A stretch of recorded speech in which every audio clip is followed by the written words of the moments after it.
I drive by a Bucky's the other day. They got a sign out front, entry-level maintenance guy. Really, and talking to them, it's a porter. They go around empty garbage cans and they change light bulbs and they start at $21 an hour with incredible benefits. People complain that we can't get people to work, right? People don't want to work.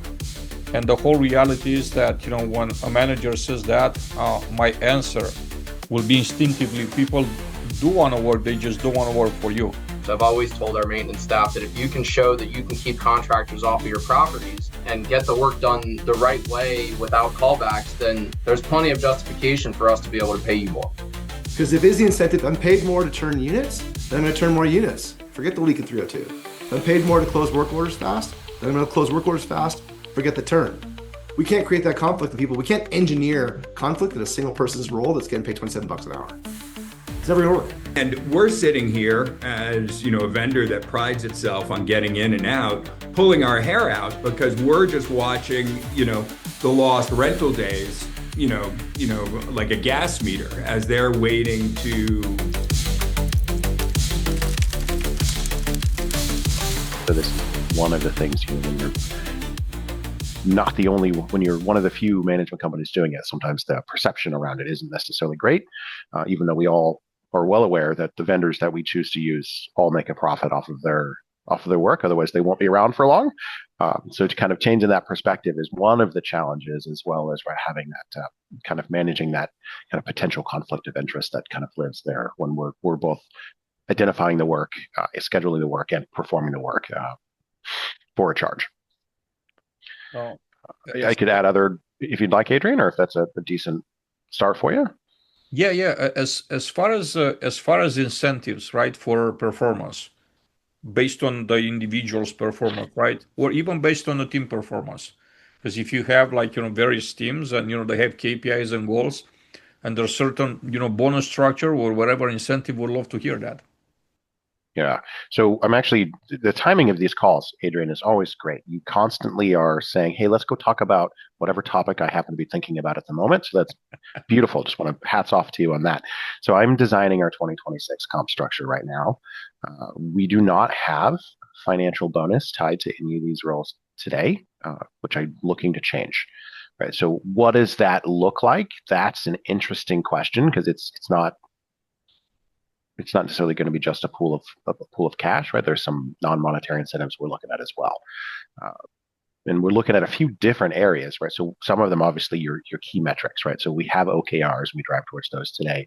Things around like utilization and throughput, right? Like how many work orders can you get done, customer service scores, all your normal stuff. But we also have that, what we'd call it the bill rate, right? The percent of the potential hours in a month that you could be billing for. What are you billing, right? And our target, right?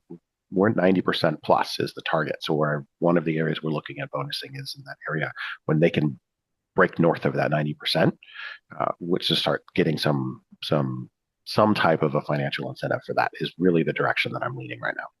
Thanks for sharing. Any type of incentives for being on call? I'm assuming that you do some emergency type of after hour emergencies rotation. Some of our on-site maintenance techs do, and that's one of the layers that I want to think about. Our on-site techs follow much more of the traditional model, right, where they're directly billed back to the property owner, so that's just a pass-through cost.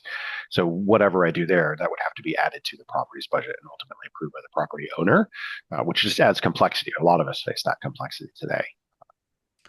But most outside of that, outside of the on-site teams, our roving teams don't do the after hours. We send that, we will vend those out. It's almost always a plumber, but those we do send out to vendors.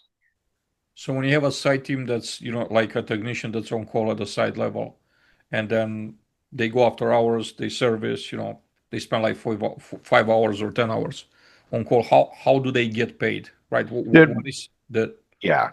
So we're in California, and there's some fairly strict laws around how you have to compensate for that. So from the moment they take the phone call, they're on the clock, and then they get paid with a minimum of, it's essentially 2 hours, right? They have to account for an hour of travel time at a minimum, right? It could be longer than that, plus a minimum of an hour of clock in time. Even if the job takes them 5 minutes, they get at least a 2 hour time. And it is, generally speaking, right, overtime, sometimes double time. And then it's the amount of time that they're there. So there's no bonus tied to it. They're just paid for their time, and it's, again, usually at an overtime rate. And historically speaking, what have you learned that are some incentives that really worked for you in the past? So what's worked at that more traditional model, it's not the financial incentives. Like I'm very hesitant to bonus someone for taking 3 a.m. phone calls. Not that I don't think that it's worth it, but I think there's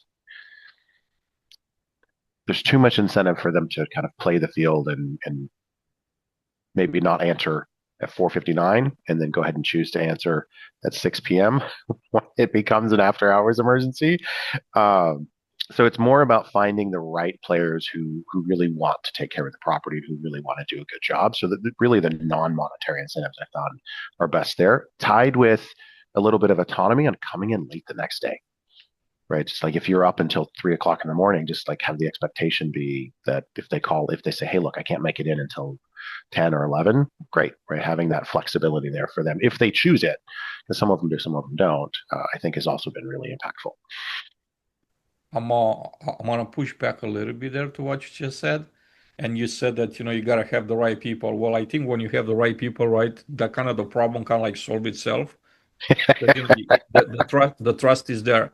And then the second part is you're able to track when someone like gets a phone call at 4:45 and they answer at 6 o'clock, right? Because I'm assuming you have some system that it's able to track when the calls came in, or you don't. I mean, yes, we do. Assuming they don't call the resident directly, there's still a few of the properties where they have a maintenance phone and they call them directly. Again, you can go look at phone records. I'm trying to avoid doing that. And Adrian, I think that's a good point of discussion, right? What type of incentive for that would be appropriate. And currently, I'm on the side of trying not to, right, for the reasons I just said. But would be interested to hear other ideas. Yeah, definitely. I'd love to, when we go around the room to ask our friends that joined today and see if, they have various like different thoughts or, they're doing different things out there. Let's go to Noah. Oh, we are constantly looking at ways that we can better engage our employees and what incentives can we give to our maintenance staff to really push their success. We obviously budget and work order counts and all of that are part of the conversation when it comes to their annual reviews, but I've been trying to push more of how much are we keeping things in house and how much are we using vendors as part of the conversation as well. And then our training resources, I'm trying to really push that so that we can really give our maintenance staff the incentive to continue to improve their skill base and want to grow. We feel like, making the investment in our staff and showing them that, excuse me, that we care about, seeing them grow in the company and seeing them improve and, make more money as a result of helping the property to save more money. That's what I've always pushed. I've always told our maintenance staff that if you can show that you can keep contractors off of your properties, and get the work done the right way without callbacks, then there's plenty of justification for us to be able to pay you more. And conversely, I've said, the more often we use contractors, the more frequently that we're calling third parties to do the work that we should be able to handle in-house ourselves, the less money that's going to be available for you because the budget's going to be tighter. And from what I see, a lot of the time when we're calling these contractors to make repairs, it's almost always on an emergency basis. So then there's an additional fee for that. They're rushing and we have to, work them. They have to work us into their schedule. So there's more delays because we're sitting around just waiting for somebody to show up and do the work. So my approach to it has been, let's really look at what are our biggest, most common issues and how can we better train our staff to be able to handle that. And we, our most frequent incidents tend to be water related, whether it's leaking pipes or failing water heaters. So, we're always pushing. For as long as I've been here, we've pushed, keep a close eye on your water heaters. Make sure you're changing out your elements. And once you hit that 10-year mark on that water heater, you better plan to replace it, or you will end up having a failure before you have a chance to do it. we've learned that lesson the hard way a lot over the years. So that's why I've really had a heavy focus on getting our virtual training off the ground and getting more resources out to our site staff so that they can better handle the situations. I think I've mentioned before, we brought in an incident response management company to help just kind of guide our staff through, well, this is something you can do in-house versus this is something that we really need to have a restoration company take a look at and address. And we're seeing a lot of efficiencies from that just in the reduction in downtimes of the units, but it's also helping to educate our staff on, well, that's just a small leak. You can handle that yourself. I mean, even just the other day or just this morning, I saw an update on an incident report. One of our regional maintenance managers was able to help a property save a couple $1,000s just by going out and helping them find a leak himself. Only had to punch like 1 or 2 holes in the ceiling and was able to fix the leak in one of the supply lines with a $6 part. And you see that and you hear, well, okay, so you spent $6 on materials. You'll probably, another $20 to $30 to put the ceiling back together. And instead of spending $2,500 to $3,000 for a plumber to come in and diagnose and repair, we just did it for less than $100. So that right there, that's the proof in the pudding that you can really save a lot of money by keeping the contractors off your properties. And then to me, that's really the best way to get your staff engaged and get your maintenance staff in particular engaged, because you can show them that and say, look, you can save $2,000 on this small call. Think about what you can save on some of the larger projects that we still think that you guys can handle in-house. And if you can show that you can do that consistently, there's a lot more room in the budget for us to give you, $1, $2, $3 per hour raise even. I'm curious about how you actually track that, how you gauge the level of, stuff being done in-house. Is it like just randomly like looking at the financials and tell? Do you have any tools that actually do that for you automatically? How is there like a very structured KPI system in place? Or like, percentage wise, we're looking at no more than like 5% of the work should be outsourced or like something like that? Tell me more about it. To be honest, we don't have as much of a system as I would like to be able to track that. A lot of the times it's just a matter of, I keep a close eye on our incident reports, and we do have a portal that we get from our incident response management company that helps us track our spend and savings and, what we've been able to divert from their program and handle in-house. So that definitely has helped a bit. But other than that, we use Yardi for our work order system. I don't get as much data as I'd like out of our work orders, but I do try to keep a close eye on the property's spend as it relates to the maintenance GL codes. We've built our own BI platform that pulls a lot of data out of Yardi, and we're using that as our main basis for judging KPIs and determining bonuses and everything else like that, and performance reviews at the end of the year. So that's another reason why I tell our staff, the more information you put into these work orders, the more, even I'm having a hard time getting people to open work orders when they're using contractors. And I would love to be able to really show, here's how often we have to use a contractor on a service call versus how often we're keeping things in-house. But that's still a work in progress. So it's not as robust as I'd like, but I've kind of figured out ways that I can track it, and using the BI platform that we have has definitely been helpful. But I'm sure there are more robust ways that we could go about tracking those things. Yeah, I was really curious, and I'm sure that there's technology being developed, or maybe your platform could do that.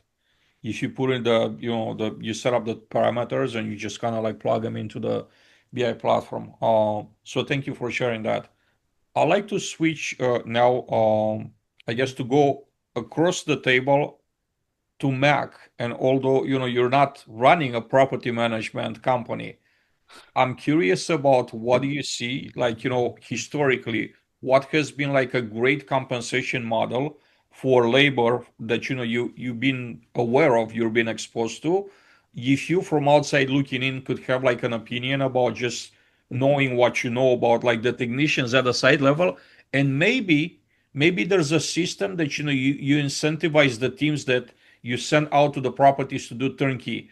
I think that it's very valuable for us to like hear like other sides of the business, or even completely different businesses, so we're not creating that echo chamber that we just talk amongst ourselves like property operators, and Yeah. that's a great it's great to have you, and it's great to have Guillermo. We're gonna go to you pretty soon too. We're gonna take a couple of more operators, and I'll allow for you to think about, because that's gonna be your turn, like probably like in a few minutes. Yeah. Thanks, Adrian. And just to remind everybody, I'm a representative from Rent Ready, and we're a turn performance management platform. So we come in, we work for large property managers, and once that notice to vacate is set, that runs into our system, and then we get the cleaning and the painting and the various labor that's needed to complete the make ready. And I've really been enjoying the conversation because it gives me a much better sense of what's going on in the break fix world. What are the pressures that all of you are under, when you have that leak and all the rest. And it's interesting coming from sort of where our business, which is we want to get in and out so that you all can lease your unit, or get somebody in there as quickly as possible. What we run into consistently, because a perfect situation for us is, that resident moves out, there has been an inspection completed by the on-site team. Everybody, both property manager and Rent Ready, now have a full picture of what we're walking into. And our data internally is only about 35% of the turns that hit our system does the property manager or maintenance supervisor actually go in and complete that post move out inspection. And whenever we go back to the property managers and they're like, "Come on, guys, this is all going to be a lot easier if we all know what the state of that unit is before anybody goes in to try to get it ready for the next resident," is they come back to us with a couple things. One is, I'm just way too busy. Like you guys are coming anyway. You guys will fix everything, so I don't really need to walk it. Which, hearing the budget conversations here on the call today, I don't think anybody would agree with that. You don't want us making the decision on how to spend your owner's money, but we often do. And the other thing that we get a lot of feedback on is I'm just not incentivized to prioritize the turn. I'm incentivized to prioritize retention, so break fix. And we're sitting here as a vendor that prides itself on getting in and out, pulling our hair out because we're just watching the lost rental days like a gas meter as they're waiting to complete that inspection. And we've talked to a lot of different property managers around, meaning the company, the corporate groups, basically where a lot of you guys sit, and said, how are you incentivizing?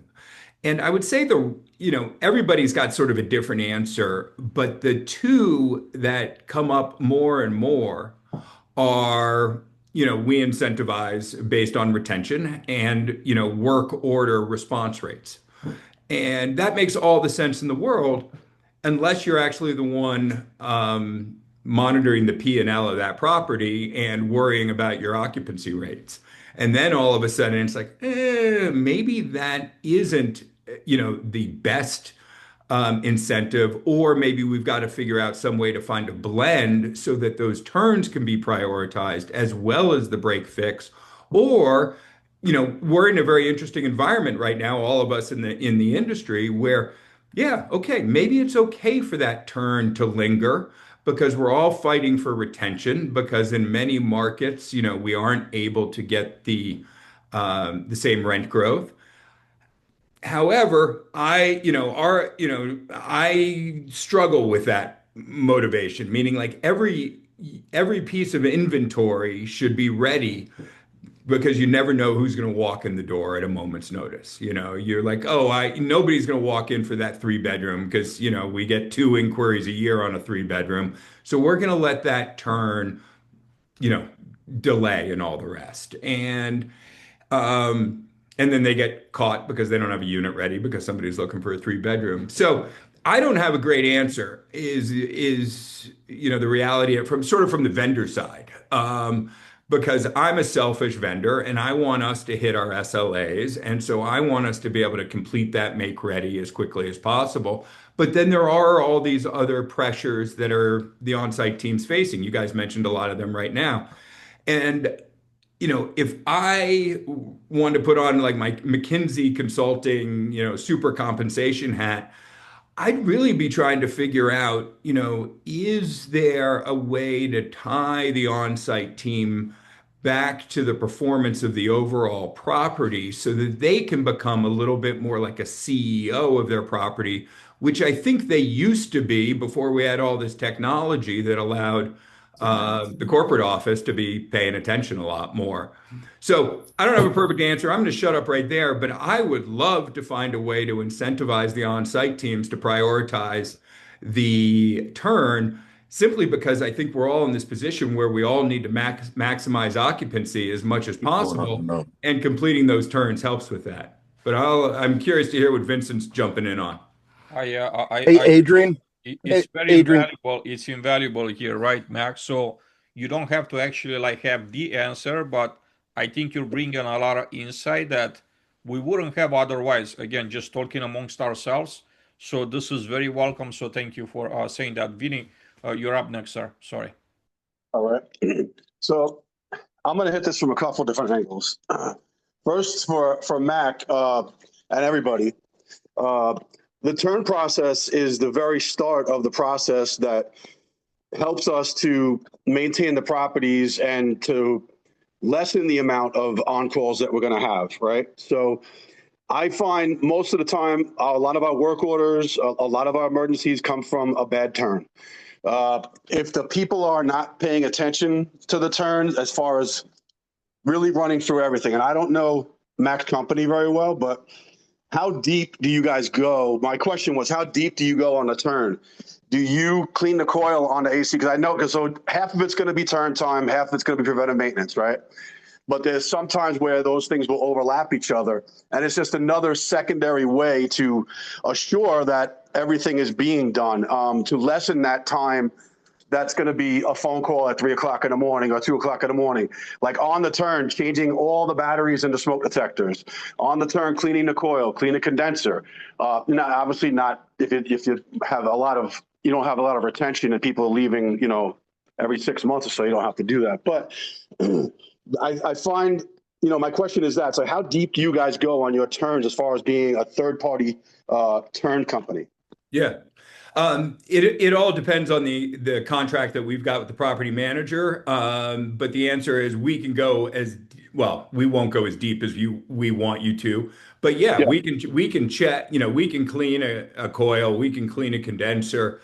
We won't replace it. Yeah. But we can do all that. We can change the batteries in the smoke detector. We can double check the hot water heaters. All the appliances, garbage disposal, all that stuff. All that stuff.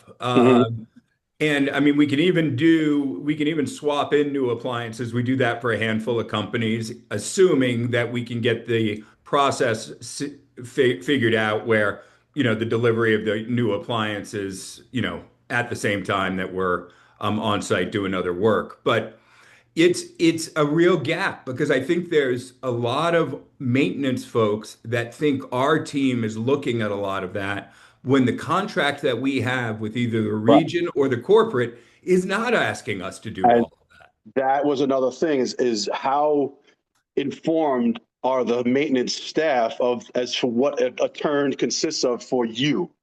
You know, that I think that a lot of people are under the assumption, because my definition of a turn is way different than somebody else's on a different property in the same company. Even though we have the same checklist and all this and that, I go above and beyond because I know my property is going to be a lot less, calls, a lot less on calls, a lot less, extra work that has to be done. If you take care of it on the turn and you're really checking deeply into everything as much as you can. And I still don't spend, I can do a turn in probably like 6 or 7 hours. And I'm talking clean coil, clean condenser, check every appliance, everything, caulking everything, every single thing that's, super important to me. And like I said, it's different on each property, it's different with each company, it's different regionally, it's different. So it's a tough one for me to try because, I was told at one point, oh, why don't you just get a turn company in here? But I'm just going to tell you, and it wasn't your company, but I've used turn company in the past in Tampa, and it was a nightmare. They didn't do half of what they said they were going to do. I had to constantly go back. And then once you guys are gone, to get somebody to come back, or after the move-in date, then we got somebody has to go. I had to send a guy in there, a technician, just to fix the stuff that wasn't addressed, or, the communication wasn't even there. Like, I understand there's some things you're not going to do, but if you see something, just say something to me, because you guys are the ones in depth in that apartment, not you, but I'm saying the other company. Oh. So that was that. And the other thing I was going to say is about as far as the incentives for on-call and stuff, that the topic that we're discussing. Again, I've been told several times that I can't compare everybody to me because what I do is something totally. I go above and beyond again, and we're getting more rare and more rare as time goes on. But the thing is, you have to do your due diligence. You have to pay attention. It's an expectation. And it's an expectation that if that phone rings at 1 a.m, you have to go in. And I know for some guys that sucks, but to me, I know that somebody is counting on me to be there. I'm getting paid to be there. That's the job I signed on for. I mean, yes, it's nice to get paid overtime or travel time or whatever that is, whatever that may be. But to me, it's just an expectation, and I don't need much incentive to do my job. I don't. I think sometimes we get drawn into things, and we're now in the way that the world is nobody wants to do something, they say, for nothing, but it's not for nothing. That's your job. And we're past that expectation now where, if somebody does something a little extra, they want something extra. For me, like I said, I'm a unicorn, probably one of the few left. And if I come in at 1 a.m. to fix an AC or a pipe that's broken or anything that I have to come in for, it's an emergency. That's what I'm there for. And it's part of the job. So the incentive, I get paid time and a half for that, and I get travel time for that, and that's good enough for me. But the thing is, like I say, is do the due diligence. So before I leave for the day, when I'm on call, I go through all the work orders that came in and see something that might lead up to emergency. I tie in with the leasing office and say, hey, did anybody call about anything that could possibly become an emergency overnight? I want to attack that before I leave. And I think a lot of people are just so worried about it's 5 o'clock, it's time to go, that they're not taking the time to do that. And that's also, yes, our time management is all crammed up now at this point, because we're asked to do so much more than we were. Some of us are than we were years ago. Some of us less, because of the expectation. Again, it's like gone into an app. Somebody else will address it, whether it goes up to corporate, whether it goes to the property manager, whoever it may be. But I do my due diligence every single day. I go through the work orders. I try to make sure that there's nothing, and I drive my property before I leave, because I have out here a big problem with backflows. Backflows in Manatee County have to be 13 inches by code above the ground. They're out of the ground. They're right next to the driveway. Every week I have somebody hitting one here. So I drive through, make sure that none of that's hit, there's no water flowing, nothing like that. Yeah, it's there's just things that we do that should be expected of us. And for me, it's just an expectation to my employer that's why they hired me. That's why they put me in a position that I'm in. And the incentive is great. Like I said, I don't know. For me, I don't need more. I'm curious to hear what other incentives are out there as far as for on-call and stuff like that. And I'll leave it at that. Much appreciated intervention here, Vinny. And I want to cross the border and speak with a couple of Canadians that we have here. So, Adrian, could I ask you a question real quick? Of course. I got to hop off here at 2:45 because I got a Teams interview, but I wanted to throw something out. Sure. So would you like to just go for as long as you want to? Of course. Yeah. So I found in what we've done the last couple of years now And actually, we probably started it shortly after COVID. First was ZRS management, and then later on with Hawthorne. But we looked heavily into how could we incentivize maintenance, right? They see leasing getting $100 commissions for every new commission and the renewal bonus, and usually the renewal bonus is split, and the assistant managers, they get their delinquency bonuses and all that, and there's never really been anything for maintenance. Okay. And I get it, guys. All of us that have been in this industry for a long time, we have a tendency to push back. Well, that's not what we got. And we they never did that for us. It was just a job expectation. We just should come do our job. It's part of our job. I get that. But if you want to keep people and you want loyal people and you want people to, at the Sunday morning or on a Christmas morning, all of a sudden a resident calls in that their stove's not working or they don't have hot water, and you want the resident to the employee to drop everything, have to walk away from their family, out of their apartment. We've all been there. We've all done that. We know how it's not an enjoyable thing to have to do. Granted, it's part of the job. But why can't we come up with a way to incentivize them to make certain that, one, they respond to that call in a timely manner and it gets taken care of, and they do answer that phone instead of let it go at Christmas Day and then wait till the day after. So we came up with what we call on-call stipends, and we did this with both organizations. We paid an on-call stipend for every week that they're on call, regardless of whether they get called out or not. They get their stipend. Then if they get called out, they're not getting mileage and travel and all that. From the time they get to the property, they clock in. The time they leave, they clock out, and they get their overtime in addition to it. Some other incentives that we've come up with and I've seen implemented and actually took part in with one company in trying to drive was trying to get that employee to go above and beyond, right? We've all seen it. Everybody comes back from lunch and they waste 10, 15 minutes in the shop getting ready, pulling stuff together, or everybody shows up to the shop 10 or 15 minutes before going to lunch, or at the end of the day, everybody comes rolling into the shop or the clubhouse at 4:30, and the last half hour, really nothing productive happens, right? So we tried to come up with systems where we could say, what can we do to drive the above and beyond, right? So, let's say average work order on a property, average tech on a 30-day period can cover 15 work orders a day. Okay.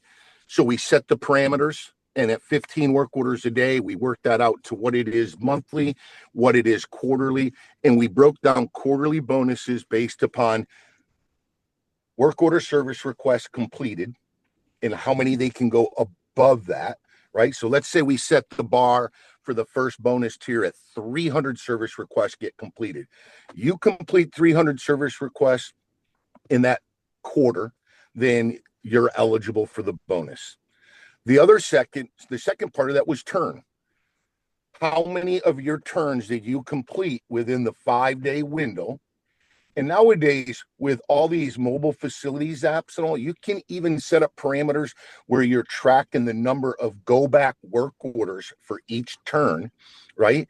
So that if they score below a 75% or a 60% or an 80% on their make ready, it's not eligible. But if they hit their target for their make readies, then they get a bonus as well. Other ways to incentivize is cost. I mean, we've got several apps out there now. You can break down costs, hours worked versus, non-work hours. There's plenty of ways to incentivize with the new mobile facilities in the online apps. And what I wanted to emphasize is it's not about giving them something that they're not earning, right? I've heard it so often from so many supervisors. Oh, well, when I came up, we didn't get that. We had to do this. We had to do. Well, those days are gone, gentlemen. Gone. We're struggling to pull people into our industry. Okay, there's reasons for that. Okay, I drive by a Bucky's the other day. They got a sign out front, entry-level maintenance guide. Really, and talking to them, it's a porter. They go around empty garbage cans and they change light bulbs, and they start at $21 an hour with incredible benefits, right?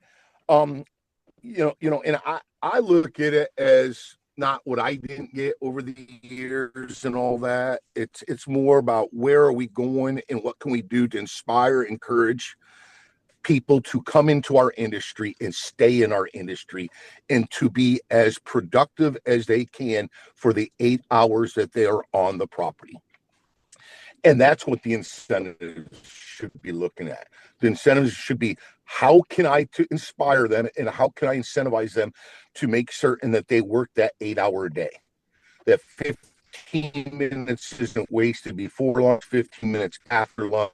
Now, see, I've seen it on every property. As a regional, going on properties and driving through and seeing all the carts parked in front of the shop, or going in and standing in a clubhouse working at a property. And then, every day the 3 or 4 guys come rolling in all together to go to lunch, other than the one on call. And then they all come rolling back. And there's always that lost time. But if we incentivize them through a work order ratio, and they know they can put more jingle in their pocket, they're going to be more apt to come back and get right back to work. The guy that makes 15 trips back and forth to the shop to get the parts for his unit turn, maybe he, through conversation and incentive, you get him to stop doing that, and that turn becomes a 1-day turn instead of a day and a half, or a 4-hour turn instead of, something more. And the gentleman that was speaking just before, when talking about the unit turns and the preventative maintenance and all that, that's another great opportunity to incentivize your teams. Set up scheduled and preventative maintenance programs on your properties so that they're conducted. We shouldn't wait to do preventive maintenance just on a unit turn when somebody moves out. Okay. That should be done periodically, quarterly, whatever, semi-annually, to make certain you're maintaining the equipment and you're keeping on top of your life safety stuff, and incentivize them to do that, right? Preventive maintenance is always way better than reactionary maintenance. I'm sure we will all agree on that. And preventive maintenance in the long haul will save you a whole bunch of money. We tracked it at a property. We went from 1,300 work orders a quarter down to 800 and roughly around 50 work orders a quarter at this one property, just by performing scheduled maintenance. Over 1,500, between 13 and 1,500 work orders every quarter. Prior to, once we got them on board and we went and did a couple of scheduled maintenances with them so that they saw how efficient it could be done, by the second quarterly maintenance that they had done, their work orders dropped below 850 a quarter.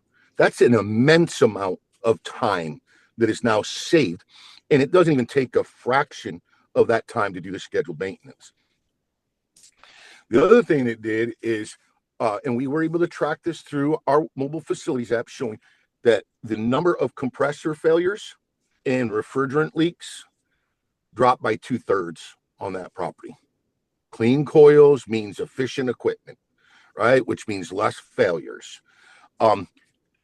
Suspect growth issues and claims and incident reports dropped immensely on that property, simply because we were finding those drips and all doing our scheduled maintenance quarterly before they became suspect growth issues that needed to be addressed.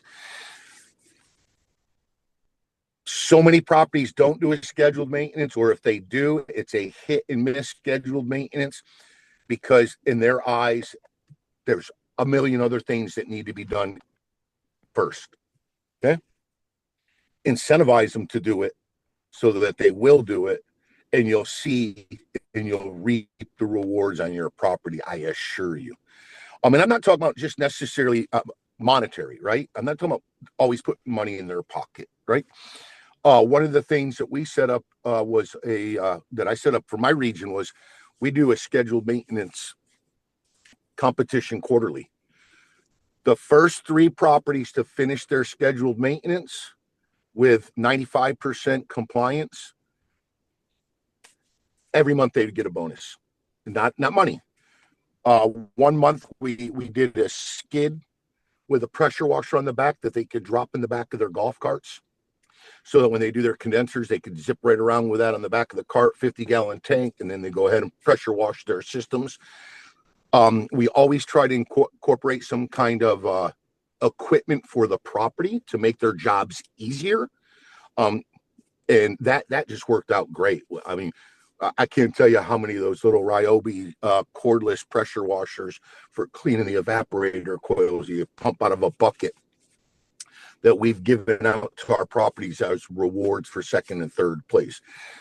And now you see them all. You know, you post it on Facebook and all the properties every single quarter. It's like the posts come flying in, the emails come flying. Hey, we're half done. We're half done.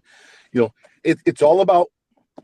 I say it all the time: encourage, empower, and educate. And that's through inspiration, whether it's through incentives, monetary incentives, or awards and acknowledgement incentives. And with that said, I'll let you guys go because I got to run. Yeah, good luck with the interview. And you kind of made me wonder, do you have a job right there? I love to work for you with that type of passion and all those intensive incentives thrown at us at the teams. I wonder, you know, who wouldn't work in such an environment, you know, having someone like you looking out for them. Good luck with the interview. I hope it goes well. Thank you. Great. Thank you. Have a good day. Yes, you too. So going back to John, I want to go to Jonathan, crossing the border in Canada, to hear some thoughts from over there. And then I would like for Darren to prepare, and then Guillermo, and then Joel, if you could, you know, if you're around, if you could, you know, speak. I see that you're back on camera right now. Would love to hear your thoughts. So, Jonathan, floor is yours. Oh, thank you very much. What an interesting idea those incentives were. We explored those years and years ago, and the director at the time that I was speaking to mentioned that she was terrified at the idea because she was very concerned to see how the performance would increase, and it would forever taint her opinion of the maintenance guys. So we didn't do it. Instead, I mean, with us, we focus on annual profit share based on performance, measured, you know, within their specific areas. So if one area is doing really, really well, they get a bit more of a profit share than the area that was kind of dragging their feet, and that's worked out fairly well. But beyond that, we don't really have additional incentives. We've been really pushing for recognition on a regular basis, and that's usually restricted to site level leadership, providing that in the form of, you know, taking the guys out to lunch, or you know, throwing a note up on the company team saying, you know, the team performed really well in this, you know, back-to-back period, etc. So it's while the incentives definitely should be monetary, you run into a lot of issues with that system being gamed. And the more complex you make it, the more curating needs to be done. It really becomes a headache pretty quick. That said, maybe tech will fix that. As for on-call, we have a very simple system. It's you get standby pay if you don't go out, and if you do go out, you're paid your mileage and time and a half for the time that's spent out there. And some of our guys will happily take every on-call shift they can get. Seems to work out okay. How much do you pay for just, you know, being on call? That stipend? That would be $70 a night, I think, is the current rate. So if they go for a week, $350? Yeah, generally we have enough staff where you're only on call maybe 3 days a week, if you're, but we try to keep it to 2 days a week, rotating through associates within any given area. Very interested. Thank you for sharing. Since Bucky's, came up, I wanted to share this with the entire group, right? So, this is my highest performing post on LinkedIn, and it's actually connected to Bucky's. Um, People complain that we can't get people to work, right? People don't want to work. And the whole reality is that, when a manager says that, my answer will be instinctively people do want to work, they just don't want to work for you. And by that, I'm not meaning like, attacking them. I just mean to say, like, you have to look around and, like, make sure that, you want to make them want to work for you. Instead, like, I look at a job as like a product or a service that you sell, and then if your product or service is not great, like you better go back to the drawing board and like build a better product. Don't blame it on a potential customer that doesn't want to buy. I think that's the most ridiculous thing, and I hear this like often, even with technology. Our maintenance technicians are not tech savvy. Well, but have you really looked at the tech? Is that tech like good enough for them to like you know to get help with? Like, is that, do they see that as a helpful tool, right? So just to give you a quick glimpse of this, I got to over a million, over a million, half a million, sorry, over half a million impressions on one post on LinkedIn. So, and when I repost this in using a different angle, it always gets like incredible engagement. So it must be something about the picture and Bucky's, because people love that. So, with that being said, Darren, you're up next, sir. Hey, everybody, had to find that unmute button. Jumped in a little later, but great thoughts from all of you guys. Had a little bit of transition in my life, so I haven't been on about a month and a half. But incentives, I talk about this a lot. I really do. So my thoughts on incentives, you really can't be a one size fits all, right?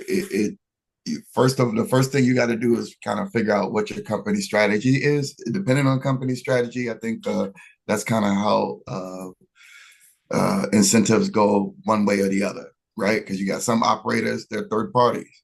Their motives are efficiency and client satisfaction. They have multiple owners most of the time. So the incentive structure for a maintenance team would be totally different than, let's say, like an owner operator, that you're focused on long-term growth and value and NOI. That owner or that property management group will probably have the best type of incentive program. And then you got a lot of these flippers out here, right? They just want quick turns, cosmetic work. They're just trying to boost the cash price in 2 years. So you probably ain't getting a whole bunch of incentives there. Or if you do, it's maybe not the ones you want. I think ultimately, I talk about this all the time. Maintenance, we need to have like standards in maintenance where it's maybe it's structured and tiered, so that pay bands and everything are kind of established. A lot of other fields have it.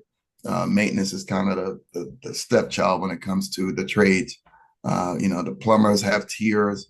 The HVAC has tiers. Everybody else has got tiers, but there's no, standard defined compensation value for, maintenance. Some companies may have like a maintenance 1 tech, 2, 3 supervisor regional, but we need a standard defined skills, certifications to get to that skill level and pay bands. And I think that would push the incentive conversation a little bit more. And then lastly, on call, I use I'm real big about burnout. So, let me back up on the front end. Like I don't want you doing on call for something that you could have done during the day. So I really push making sure that you get your work done during the day. I don't want you going out for something that could have gotten done. You could possibly get written up for going out to do it on call, and you had that, if that air conditioner was up at 10 a.m. and it just didn't get taken care of, you're out there on call doing it. Yeah, I'll write you up for that. You should have gotten it done at 10 a.m.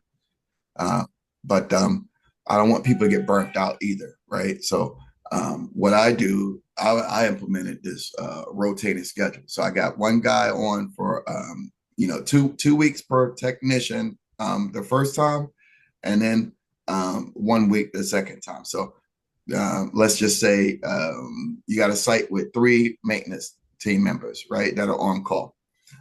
Maintenance team member A is on call. They're on call for 2 weeks. All right. And then it goes to maintenance team B. They're on for 2 weeks. Then it goes to maintenance team C. And then it's that person's 2 weeks. And then go back to person A, and it's 1 week. So it's just rotating 1 week, 2 weeks off. So you'll have a break where on a 3-person team, you might have 7-8 weeks where you're not on call. And that really, my guys love it. It really prevents burnout. And I don't hear anybody talk about burnout to me. Yeah, that's awesome. I want to mention something. You said that we're obviously not as competitive as, the plumbing industry, electricians, other trades. And that's true. That's very true. Would that ever happen? Don't know the answer. Hopefully it will. I'm really hoping so, right? I'm pushing for it and hoping for it. But the way I also look at it is that although we have industries that, we're hard to compete with because we don't pay, there are other also industries that are like below that, right? We're not like the bottom of the barrel. So and sometimes there are industries that are maybe not related to, the trades. They're just like, let's just take hospitality. Their schedules aren't the best schedules. The pay is not the best pay. Now, if we could, go and appeal to that particular demographic, to those people that work in those industry, maybe there's some talent out there. Well, I'm sure there is, right? There's hundreds of thousands of millions of people that work in hospitality. So definitely great point you made. I will say that, I will add this to what you just said and say, not only like pushing to, like push the current wages higher, but look below, see who's below and like try to pull them into our industry because, there's better schedules, better pay, like, there's definitely incentives. I mean, when they look at our industry, if they were to compare, I think that they'll find a lot of things that probably they desire, they don't have currently. Yeah, absolutely, Adrian. And then just to follow up on that last, my thing about, making tiers and pay scales is the fact that we do a lot more than what a lot of these trades do, right? A plumber, he's just got to be a plumber. 100%. An electrician, he's just an electrician. 100%. We have to know electricity, plumbing, framing, carpentry, HVAC, social work, parking lots, roofing. I mean, we touch all of these different industries, and it's not commensurate, at most places. Totally. That's a great point.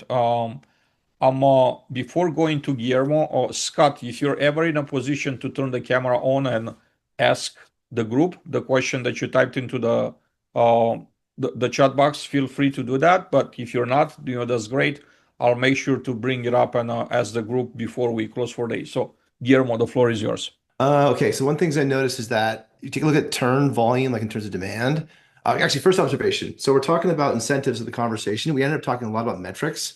Maybe, Adrian, that's the next conversation to talk about because, like, ultimately, we're talking about how we're going to pay people. We got to be measuring it. And I heard a whole lot of different ideas and really good, all of them, and all valuable depending on your context. So put that out there because we really can't talk about incentives until we talk about metrics, I guess. Right? That sounds like the right thing to start with. Next thing, at around 60% turn, you might find your make-ready workload is about the same as your about half as your overall workload. So what I've seen before is that there's a separation of project teams and then and maintenance and reactive work. Human beings are terrible at multitasking, and the work in a turn shouldn't be interrupted by the work that is reactive maintenance. They also have different objectives, and we talked about that today. Mac mentioned that. So like the goal of if one person is in charge of doing turns and doing reactive maintenance, they're at a total conflict because they're totally different. They're totally different things. So what I've seen successful in other industries over and over again is that those project teams and reactive teams are two different teams. They have two different measurements buckets, and those teams can shift. You can go 2 months of turns and then move on to reactive for 2 months and go back and forth. That happens all the time. Totally okay. And you actually begin to learn a little bit around how to specialize on making those turns better and you learn how to make those reactive maintenance better. Um, on call, like Darren said, on call should be considered to be an exception, like a backup plan. It's your fail safe, not the rule. And what I've seen in a lot of customers or people I've talked to is that on call is kind of like the rule. It's like we pay the bill this because what it is, it always will be. But if we're able to separate our teams and focus on turns to be really good, that includes our preventative maintenance cycles or projects. So projects and reactive, and have a reactive as kind of like the day-to-day work, then our on-call work goes down, and then what you're going to pay is something that is like almost a penalty for how we didn't do things right during the work hours. And so what I've seen from an on-call perspective is a lot of things what Jonathan talked about, what we talked about in terms of like, double time, 2 hours. That's not unusual. It gets very expensive if you have no preventative plan and you've got no project plan, you're not getting your regular work done. So it's like what feels like a tug isn't necessarily a tug, it's the way we're set up. And so to be successful, what I've seen is that let people do one job and one job only and measure them for that and pay them for that. And the same side from the operations side, because it is really attractive to drop the paintbrush and go fix the leak in 302. It feels way better because the person in 302 says, thank you, we appreciate it. You're doing that paintbrush turn. Now you got to go back and, start a new paintbrush, all that kind of stuff again, paint the wall again. That doesn't work. And so I think that if we just kind of acknowledge that and say this is how this is going to work, because that's how the work is done. That's kind of what I've seen. And then once you get the measures done and the work organized, it's really easy to incentivize people.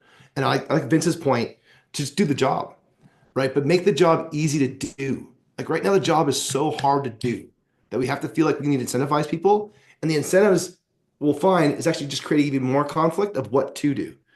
Because if is the incentive, I'm paid more to turn units, then I'm going to turn more units. Forget the leak in 302.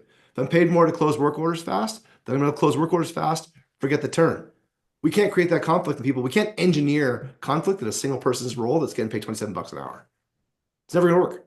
That's a mic drop right there. Lots to process. Joe, you're up next. Well, don't put me on after the mic drop.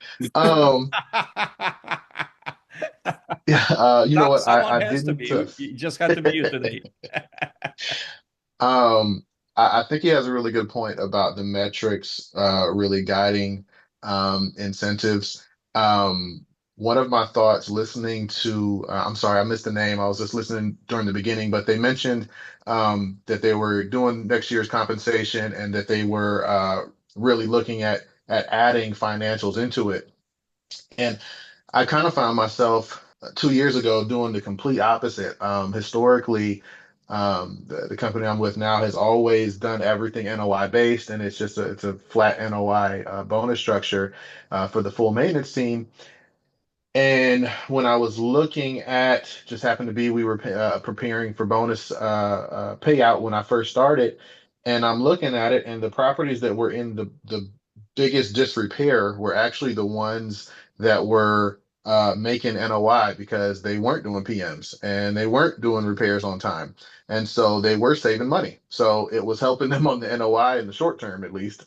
Um, and so we really, as I'm looking at it, I'm kind of doing the opposite and making sure that we're really incentivizing the behaviors that we want and figuring out what those checks and balances are. Not just strictly saying, hey, don't spend money, which is sometimes can be what you're really telling them from NOI. We know the big picture. We know that there's uh, uh, your groundskeeper does have an effect on your NOI, your techs have an effect on your NOI, but it's very disconnected, and so currently we're really trying to focus as we're building out our 2026 one on incentivizing the behaviors, rewarding the behaviors that we're looking for. And so it gives them a little bit more of a clear vision for how we get to that goal. And then it's our job to really make sure everything works together and connects. But I hated to see that my guys that were working hard and doing everything we were asking them to do and really working to get everything together were not lined up for bonuses. But the guy that I knew hadn't done PMs and we had paid out some service guarantees and hadn't been on top of stuff, and really you walk around the property and it's really clearly neglected, they're lined up for their bonuses. So it immediately showed me something was not right. And so as we move forward, we do want to make sure, yes, NOI probably will be a portion of it, or at least expense control will be a portion of it, and maybe even more so from a profit sharing standpoint, where yeah, if we make NOI, maybe that's a kicker or something on top of your normal KPI based bonuses. Um, but we really want to make sure the guys understand a more clear line on what it's going to take for them to bonus, and making sure those checks and balances. Yeah, you bonus off expenses, but you also bonus off of PMs, or you bonus off of uh, uh, your turnover time, or keeping your, like somebody else said, your review scores, or keeping your callbacks down to a certain rate. We really want to make sure that we have both sides of it so that they kind of balance themselves out and really keeps the whole property moving in the right direction. But um, overall, just so important. Again, we are having a lot of competition. I think Major and you and me spoke about it on our other conversation. I got a guy coming out of HVAC school. He's excited. He's looking for something, and that's been some of my best employees have been just people that know me, that are young and want to get into the industry. But you know what? He's working at Starbucks and he's making like $21 an hour, and it's right by his house and it's real convenient. And I'm like, ugh, I'm gonna ask you to drive down to Atlanta and deal with on call and traffic and all that other stuff. And I'm probably gonna pay you the exact same amount starting out, because you don't have enough experience in the other parts of it for me to make you a tech. Um, so I think it's very true. But again, with everybody else, the balancing out everything and making sure that it doesn't matter what I pay you if you're burning yourself out, right? Making sure your team is the right size, making sure even the compensation. I thought it was kind of cool that they bonused, or not bonused, but I like the idea that the first three teams that knocked out their preventative maintenance first, they got a treat. It wasn't in the form of incentive, money per se, but it was something that made their job easier. So, couple different very cool statements that other people have made. Well, much appreciated. I'm glad you were able to join us today for the first time. As we wrap up, I know we're over the top of the hour, and some of you had to drop, but I'm gonna ask on behalf of Scott right here. He's asking. I wanna put my readers on. Does anyone have any scheduled checklist for preventive maintenance they would like to share? I'm new to the industry and getting quite a bit of a pushback from the maintenance supervisors in regards to preventive maintenance, because that's not the way we do it. Um, Definitely, I'll put you in touch with Scott if you want any forums, any materials that you would like to share. And we have Guillermo here. He took quite a few notes. Let's talk about metrics next, especially if we're going to pay people. At 60% resident churn, your make-ready work is about half of your overall workload. In all the maintenance work I've worked on, they separated project work and reactive work because humans are terrible at multitasking. I've also noticed that the retention objective and the turn objective compete with each other. So what I've seen that works, if you can make it, it separates teams, then each team can start to specialize and get better. Like Darren said, on call should be the exception, the backup plan, not the rule. And also from John, with NOI based pay bonus incentives, we need to train front end staff and techs in fiscal responsibility. Might not totally agree here. Light comes on when they tie profit share to spending.